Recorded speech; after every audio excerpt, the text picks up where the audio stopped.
Luyo sa gyatubang nga hulga sa COVID-19, dili gid mawala kanato ang pagkamalipayon. Gani nagkaniyang pampagood vibes ang gipost online sama na lang sa gipaygayong house-to-house graduation. Kini ang pampagood vibes ni Argil Relator. Usa sa pinakaginapaabot nga panahon sa mga estudyante, ang graduation rites. Apan pa unsa na lang kaya karon nga gisuspende ang klase. Ingon man ang graduation rites tungod sa hulga sa COVID-19. Sa Maguindanao, walay angay ikabalaka, sanglit dunay alternatibong gihimo aron mahinayon gihapon ang pagdawat og diploma. Apan dili kini opisyal nga aktibidad sa DepEd ug katuwaan lang sa mga estudyante.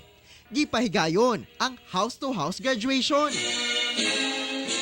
Simon Tutia with honors.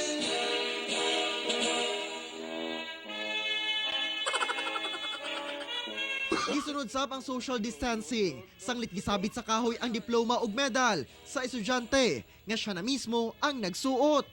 Niabot na sa 4.4 million views ang maong video post. Samtang sa Isulan Sultan Kudarat, mahinumduman gayod ang usa ka bag-ong panganak nga batang babae sa coronavirus pandemic. Sanglit gipangalan kini kaniya. Sa birth certificate, COVID Rose ang first name sa baby. Ug sa mga na-board na ug napulan sa pagpondo sa inyong balay, mamahimong mag-ehersisyo sulod lang sa balay. Sama na lamang ni ining usa ka empleyado nga mikasa sa TikTok challenge. Like I should. When in dark, I walk around the neighborhood.